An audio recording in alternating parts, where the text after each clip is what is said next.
Hi everyone, my name is Holly, and today we are ditching fantasy.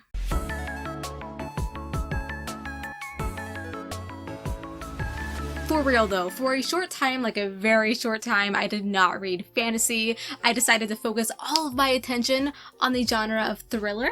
The thrills, the chills, the murders, and to be honest, not the best decision I've ever made. I've done better. In reality, I had a minor reading slump and thought that some fast-paced thriller could pull me out, and it did. I owe these 4 books a lot of credit. Okay, 3 because I DNF'd one, and we'll get to that turd sandwich later, but Sassy Holly is really coming out today, or the pre-workout I drank before this is really kicking in. So let's jump into the first thriller that I chose to read over the newest John Gwynne book. How sick am I exactly? The Echo Wife. The initial hook for this book is absolutely fascinating, and upon reading the synopsis, it kind of makes it sound like a cute innocent story like, oops, I killed my husband, let me go hang out with my clone now. This is an incredibly deep and emotional and oftentimes depressing story of an award-winning scientist whose research in cloning was stolen by her ex-husband, and then goes to meet the woman for whom her husband left her for, who is a clone of herself with all of her flaws fixed to perfection. Freaking crazy. So though this is considered sci-fi, it is less of a sci-fi and more of a character-driven thriller story of 2 women who've been betrayed by the same man. It's kind of like if the author took sci-fi and ran it through a thriller strainer, if that makes sense. I guess because I feel like we're not too far off from cloning in the real world, so it's not sci-fi to me that much. Maybe I'm giving society too much credit. This was definitely a clever read that made me consider all of the possibilities of what it would be like if you met your own clone. Like, can you imagine interacted with your clone, formed a relationship with your clone? Not that the world needs another copy of me. Well, I mean, I'd upload more videos for sure, but my imagination enjoyed thinking about it. It's a very interesting story that wasn't like science heavy, but more focused on characters and the topic of humanity, and in the end, this was both really clever and mundane at the same time. There's interesting concepts and characters that make this an enjoyable thriller, but it almost seemed too neat for how strange the book was throughout. I was expecting something either stranger or messier. I can't elaborate on that without spoilers, unfortunately, but it was worth the read if you enjoy clone stories. I ended up giving it 3 out of 5 stars.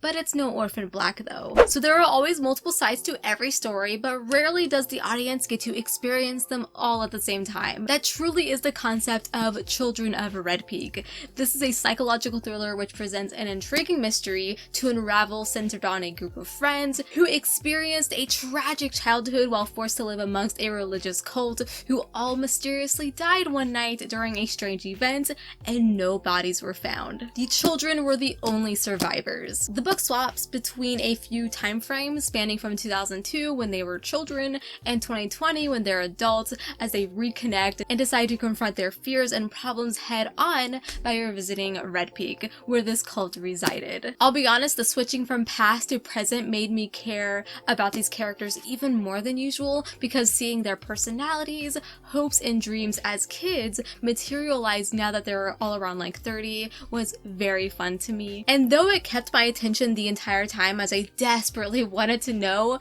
what happens next, it definitely takes the some thriller but mostly filler technique. Like, the scary bits take a while to creep in, but when they do, man, they are well done. Satisfyingly eerie, but to me the book is really dulled down by a lot of conversations, and some main characters were also far more interesting than others, which is hard to pull off and differs from reader to reader. So while Red Peak Summit and characters left something to be desired, there is definitely something there that makes this a page turner and perhaps most horror fans will enjoy. Like, I see myself still recommending this book because I still think about it long after I've finished it. Overall, it's a 3-star read out of 5 for me.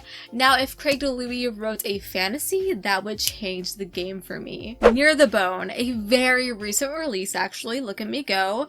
So my biggest gripe with the thrillers these days is the way characters react to things. So when a human heart gets thrown at them and they look at each other and then say, hey, let's go make some grilled cheese, I can't take it seriously. So the author definitely tried to mix lighthearted conversations in with what should have been intense scenes, and it kind of ruined the ambiance for me. The cover indicates that this takes place in an isolated cabin in the snowy wilderness, following a young girl and her crazy husband. They find a mutilated fox, and with their survivalist skills, so to speak, come to the conclusion that something much bigger and monster-like is lurking in the woods with them. I will totally give this book credit where it's due, that it starts off strong and quick. Immediately from page 1, the mystery begins, but okay, it's really hard to describe this without sounding like an absolute douchebag. There is so much more focus on the abusive relationship than there is the creature in the woods, so I was a bit disappointed in that. It is very heavy on abuse and is a constant thing you're reading about, which is fine, but again, really wanted the creature horror to be more relevant. It's definitely way more mystery thriller than it is horror, as you're piecing together the character's past and why she is where she is, which that's my fault for having my expectations elsewhere. I really appreciated the fact that the author drew parallels between man and monster to add more nuance to the story though. Speaking of the horror bits actually, that there was, I felt like the author just never took it to the level that would instill a sense of dread and paranoia. I never felt any type of worry, and it could have been because of the characters' funny reactions to things. In fact, there's like entire chapters of the characters just trying to make a freaking decision. I ended up giving this 2 out of 5 stars overall, and upon finishing it, it pissed me off so much. One of the most abrupt endings I have ever read, and you get answers to absolutely nothing. Totally should have had an epilogue, and now I have to live my life with all of this info and no answers. I hope those of you who decide to pick it up enjoy it way more than I did. So that review started out really nice and then it became meaner. Okay, so I think we figured out by now that progression in thriller novels is very important to me. I need things to happen to keep me turning the pages, and unfortunately, The Hunting Wives did not have it. Okay, so maybe I just didn't make it far enough, maybe I quit reading it right before things were, you know, just about to ramp up, but I got over 100 pages and was so tired of the main character checking her freaking Facebook, which I guess you can say is realistic. The amount of times I check Twitter daily is definitely unhealthy, but I do not need it to be in a book. Yes, the main character checking her Facebook is integrated in the story, as she's a middle-aged woman who's just moved into a new town, and she's become obsessed with another woman in the neighborhood, and this woman is part of a club with other housewives where they go out, have a good time, shoot some guns, go to bars, but maybe it's the way it was written, because talking about it sounds fun, but it was just